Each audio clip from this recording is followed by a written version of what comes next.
Assalamualaikum warahmatullahi wabarakatuh.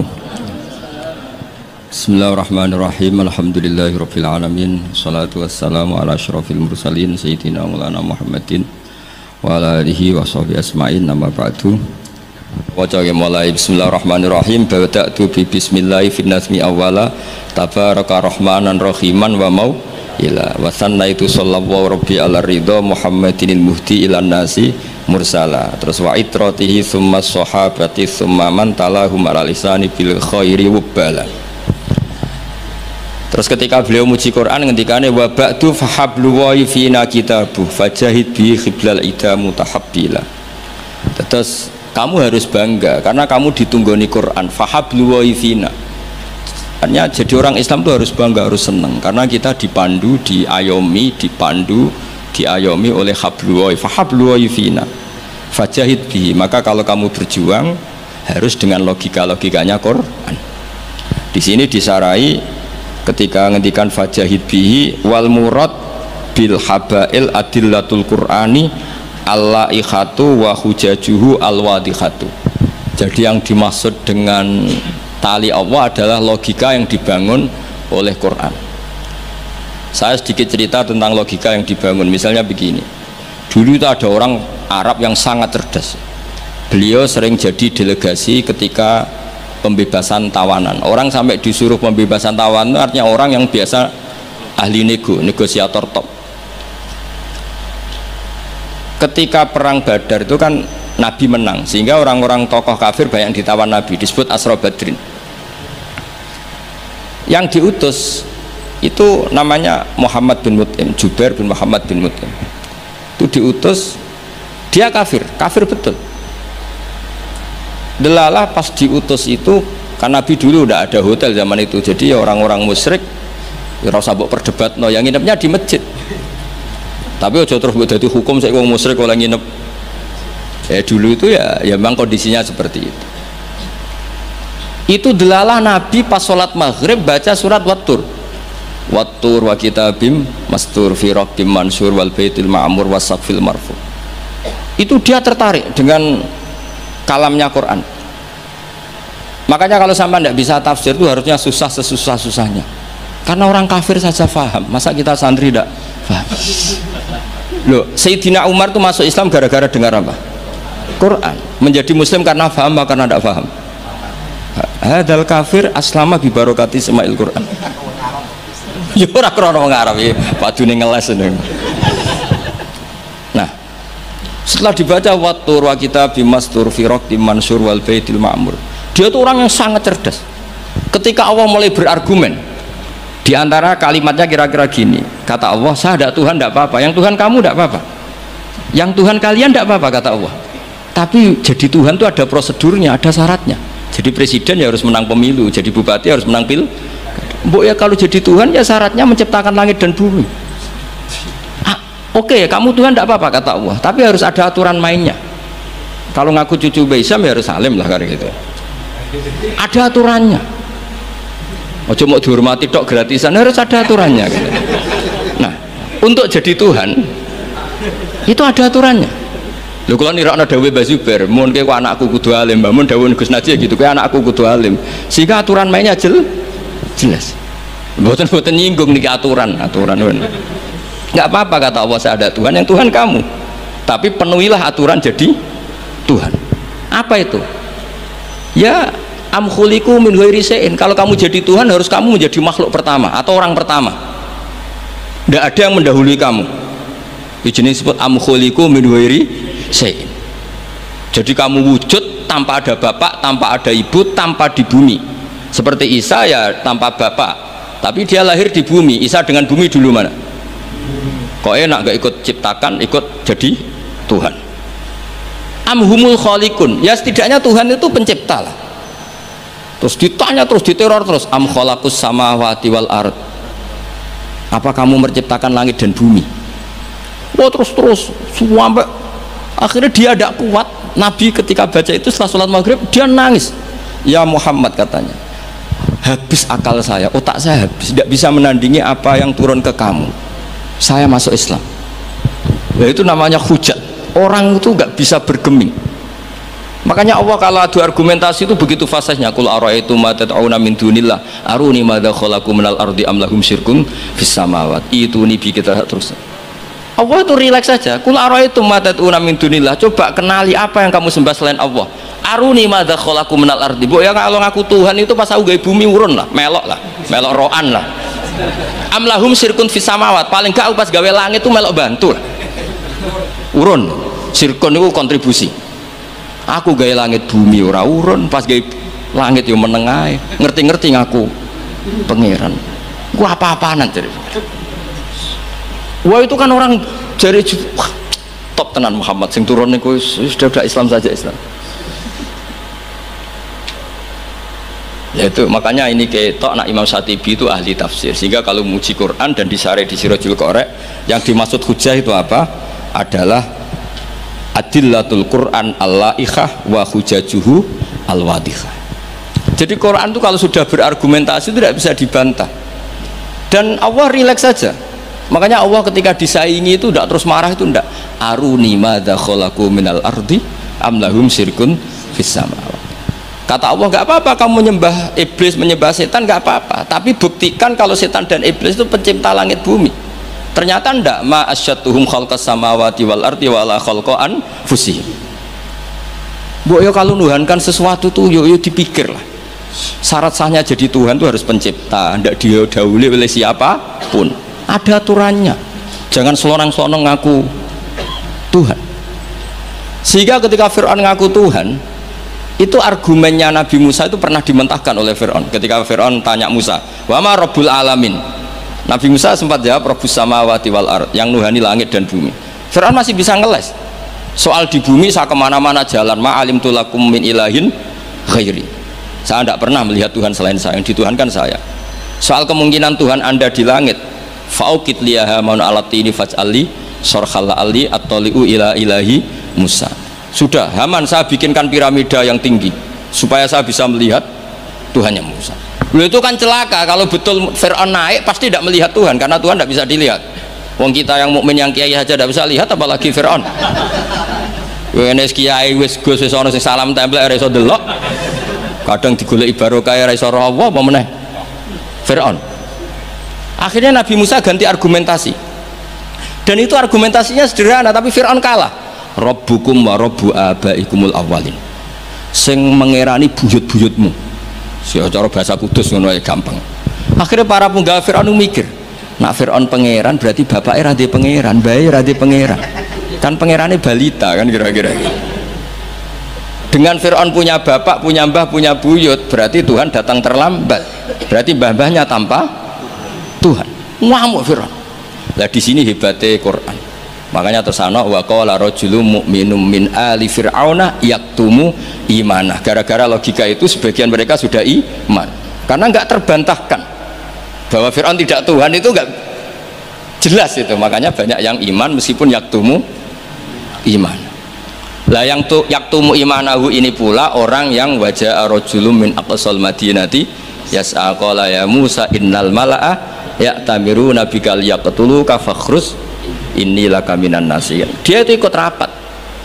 Besok Musa tangkap dan bunuh. Karena dia mukmin, hakikatnya mukmin tapi pura-pura kafir. Dia tahu hasil rapat, keputusannya bunuh siapa? Musa. Jadi pasukan besoknya mau nangkep, malam itu ini sudah nemui Musa. Tadi malam saya ikut rapat, keputusannya Anda besok ditangkap. Maka sebelum ditangkap kamu lari. Jadi kadang-kadang wong khianat itu ya rada ana gunane, paham nggih? Tapi khianat apik. Ya dalile niku. Tapi ini saya cerita betapa argumentasi Quran itu musuh saja tidak bisa bantah.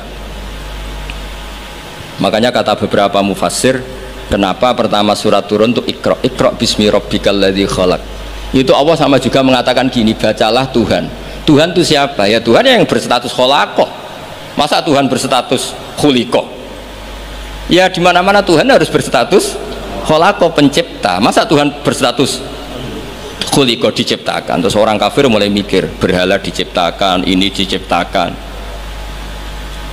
Jadi hafal Quran itu ya diilmoni lah, jangan hafal toh. Kan kita punya guru-guru yang alim. Di sini ada Qudsi, ada TBS, sarananya banyak.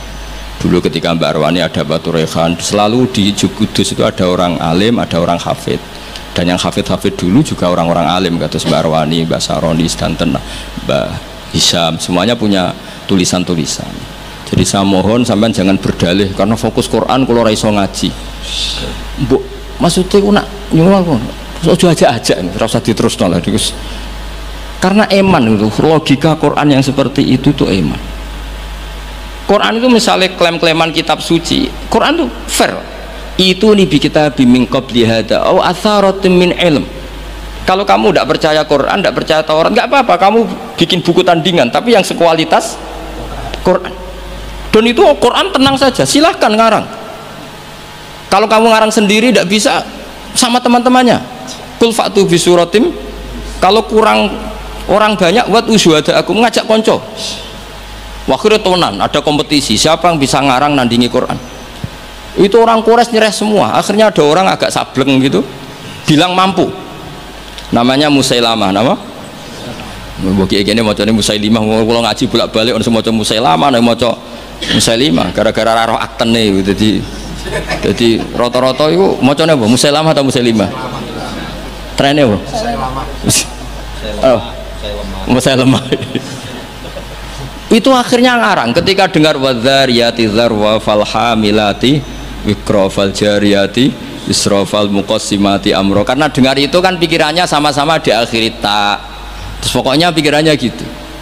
Padahal wadzariyati dzarwa itu, zarrah itu kekuatan yang dahsyat, disaingi wazariati zar'a falhasidati hasda, terus falkhobizati khubza fallakimati lukma.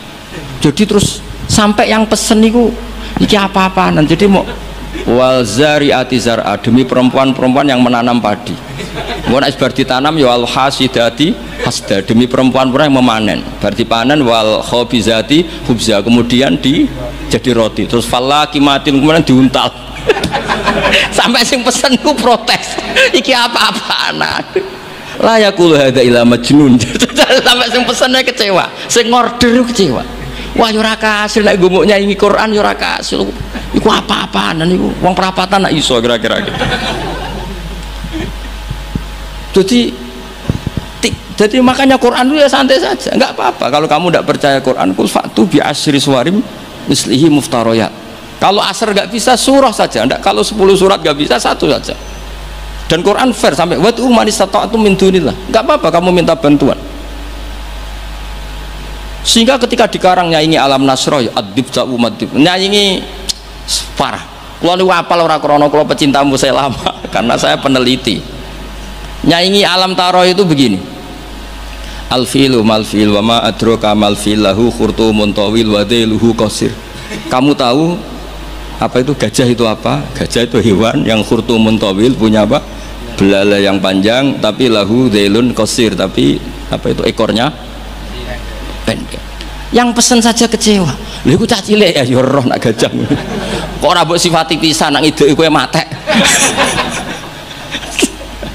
Bandingkan dengan Quran, alam taro kaifa fa'ala rabbuka, itu mengandung sejarah. Saya cerita sedikit tentang Ashabul Fil biar kamu tahu kualitas kalimat alam taro, kata alam taro. Abraha itu ahli ekonomi. Ketika ada kafilah besar-besaran datang ke haji, ditanya itu mau kemana, mereka haji ke Ka'bah. Dia pikirannya berarti Ka'bah itu aset ekonomi karena bisa mendatangkan wisatawan. Mulane kena anggap Ka'bah itu aset ya rontok-rontok. Rengokno nggih. Akhire dekne gawe saingan Ka'bah. Tenggene Kules ya teng Son'a lah. Singkat cerita Ka'bah tandingan iki digawe min zahabin wa fiddatin wa rukhamin, pokoknya dari batu-batu mulia karena untuk menandingi Ka'bah sing terima watu ireng kotak. Sono wong Quraisy gak terima diisingi. Jadi kadang wong ngawur ya penting. Diisingi mergo Baitullah sing suci disaingi Ka'bah abal-abal. Jadi sekunane kuno wong apik dibajak, barang apik napa? Dibajak. Ngene kan nek dadi wong top dibajak ya kudu rodok rido sithik-sithik pancene ngono. Sunahe ngono, sekunane kuno. Wareng diisingi gak terima terus dia bersumpah akan merobohkan Ka'bah. Niki terakhir mon sama rasa khawatir. Niki kan pun jam 10. Niki tesih wonten waktu 10 menit. Setelah itu terus minta fil terbesar, dikirimi sama Raja Najasyi, dikirimi gajah, walhasil masuk. Ketika mau masuk di Muhassir, ada yang baca Muhassar, itu Abraha ini fil ini nggak mau masuk. Ketika diarahkan ke Ka'bah itu barokah itu jerum, kalau dialihkan dari Ka'bah dia lari. Singkat cerita, dia mengumumkan bahwa dia datang tidak untuk perang tapi untuk apa? Merobohkan apa? Ka'bah. Tapi mulai dulu di mana-mana invasi itu pasti harus dapat uang, dapat jarahan. Nah, yang dijarah itu diantaranya untanya Abdul Muttalib. Ini rungokno. Engko terus ketok kualitas alam taro dibanding alfilu malfil wa ma'adroka malfil. Ketika sudah dijarah, terus si Abraha ini orangnya baik, sosialnya baik, tapi kafir, tapi sosialnya bagus. Dia tanya, man sayyidu hadal wadi, orang tertua di sini siapa? Abdul Muttalib.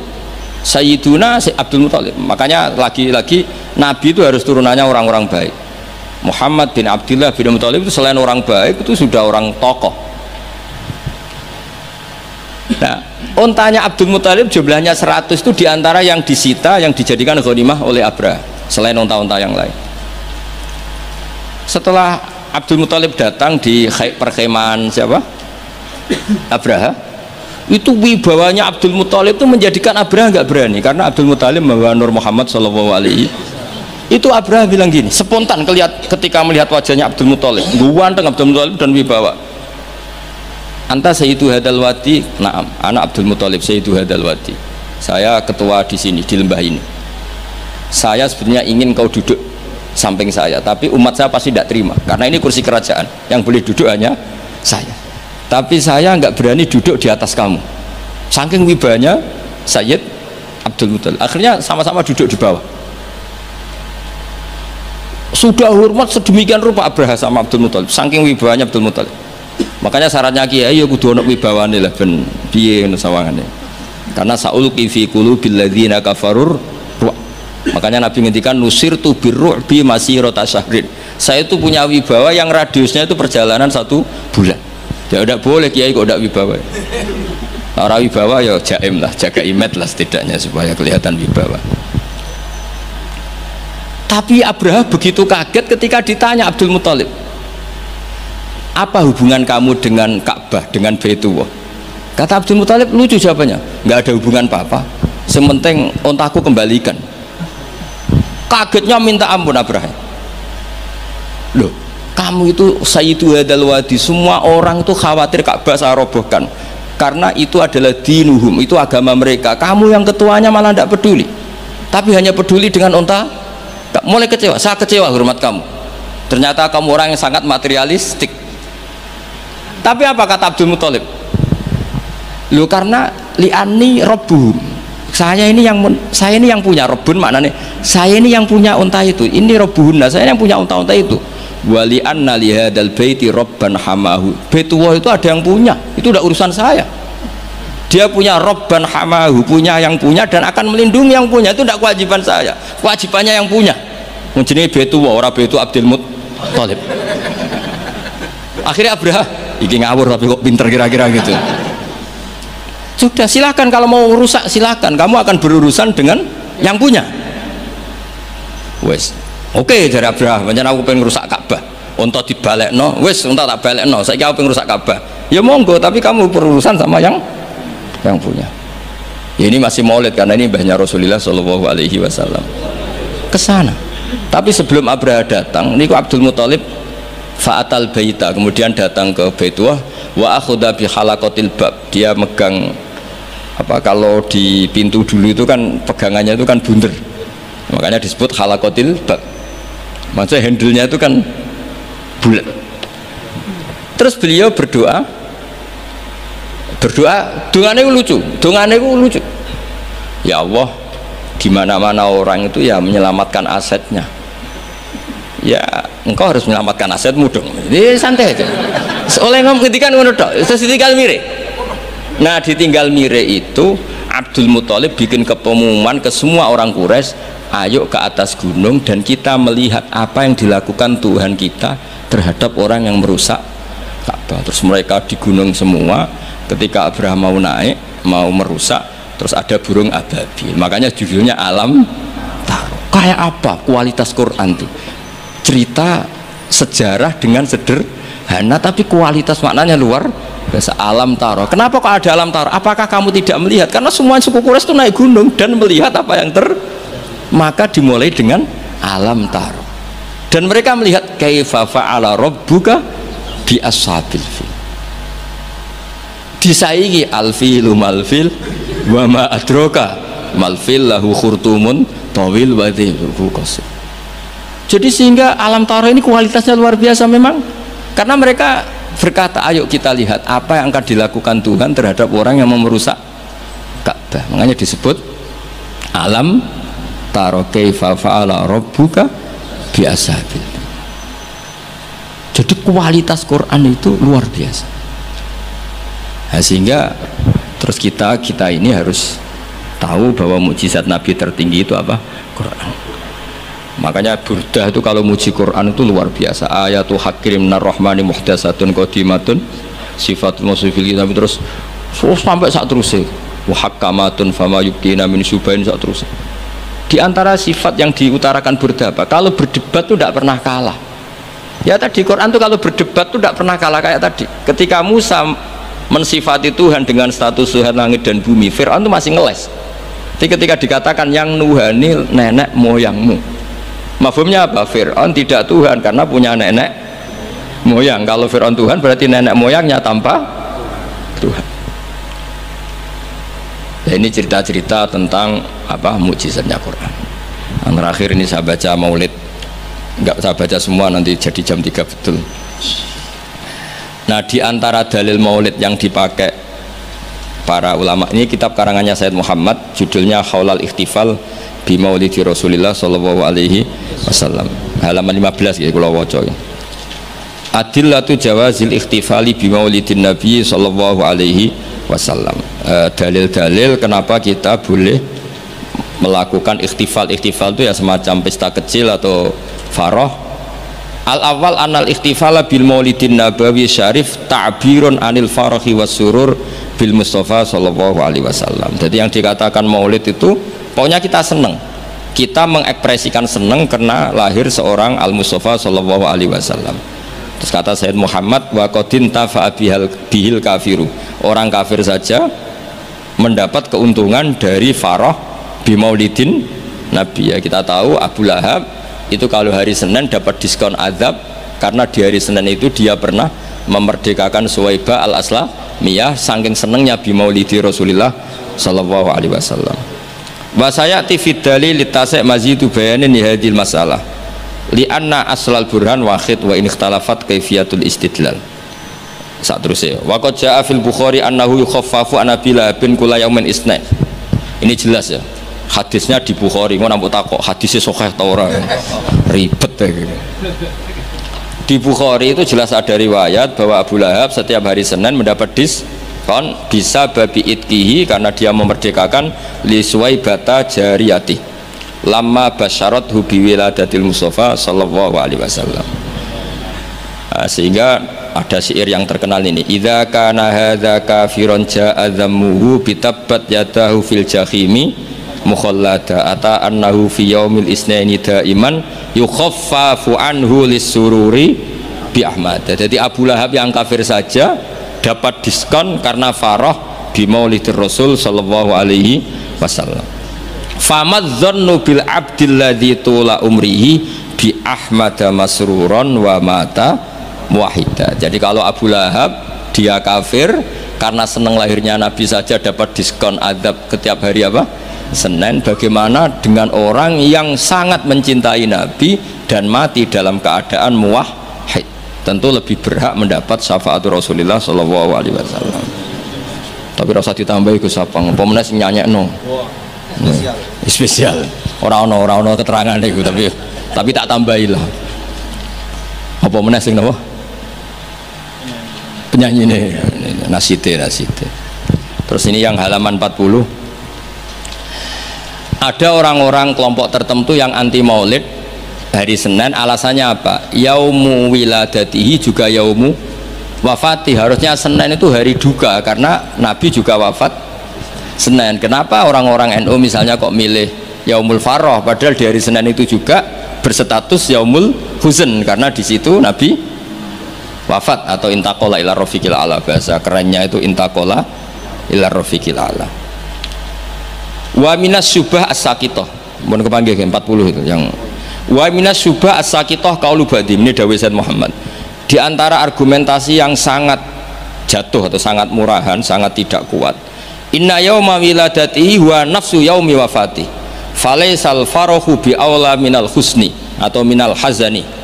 Tak waca ping pindho ben ketok pinter ben ketok ngawur, karena Quran itu kadang pakai hazanan alla yajidu mayun fikun, ada tawahi taftau tazkuru yuswa, terus fawa minal husni napa ini tawahi taftau tazkuru hatta takuna kharadon atau takuna tola innama asku batti wa husni. Jadi Quran pernah pakai bahasa huzn, ya pernah pakai bahasa hazanan. Berarti kan ana kiye maca husnin, wah iku salah, Qurane hazanan. Kowe Quranem sing lali, ini Quran ana innama asku batti wa husni. Bocah ora jelas.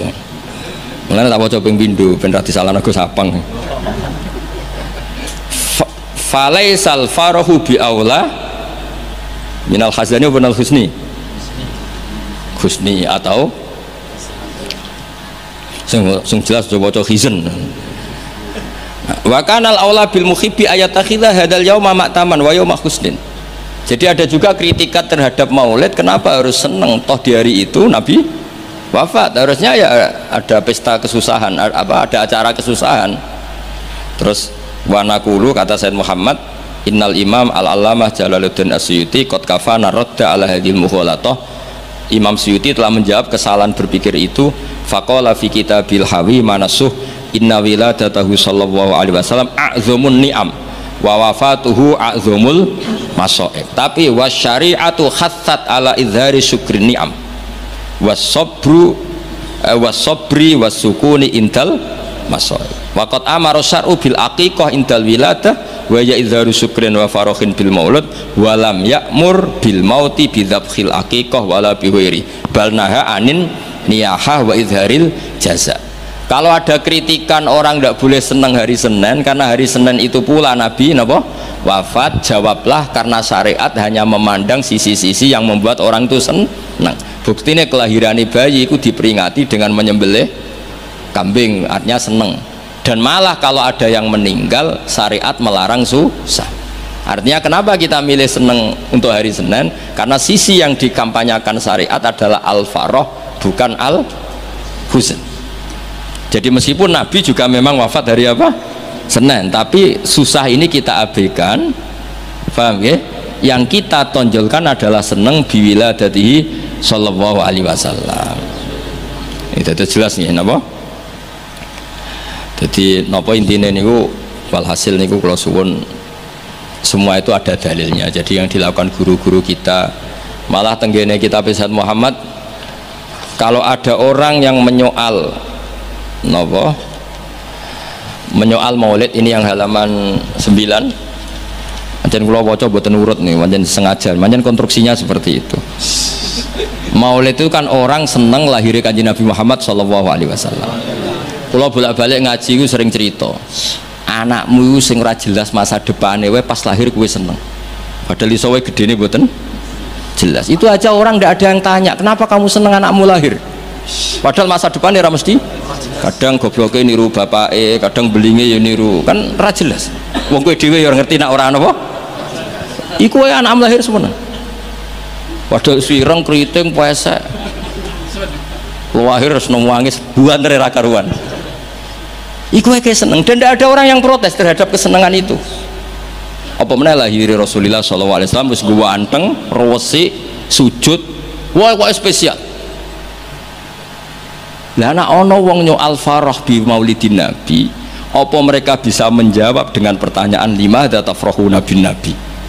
Mosok kowe iso seneng mbek Kanjeng Nabi? Kan yo lucu, wong Islam kok mempertanyakan piye hukume seneng karo Kanjeng Nabi. Li'annahu ka'annahu yaqul lima tafrahuna bin nabi sallallahu alaihi. Orang yang menyoal farah bi maulidin nabi bisa kamu tanyakan. Dan sama juga dia menanyakan ke kita lima tafrahuna bin Nabi. Pertanyaan ini aneh gak? Gue seneng lahirin Nabi, kemudian ada orang Islam tanya, kenapa kamu seneng dengan lahirnya? Yang lahirin Nabi karuan gue saat ada darun kok ditakokno limadha. Mana Dewi Said Muhammad, fahal yasihu ayastura hadha su'alu min muslimin yasyhadu alla ilaha illallah wa anna muhammadar. Kok isane wong Islam kok takok dimana tafrahu nabi maulidin mbok yo diangen-angen dong yo. Mohon paham ya. Alhamdulillah. Assalamualaikum warahmatullahi wabarakatuh.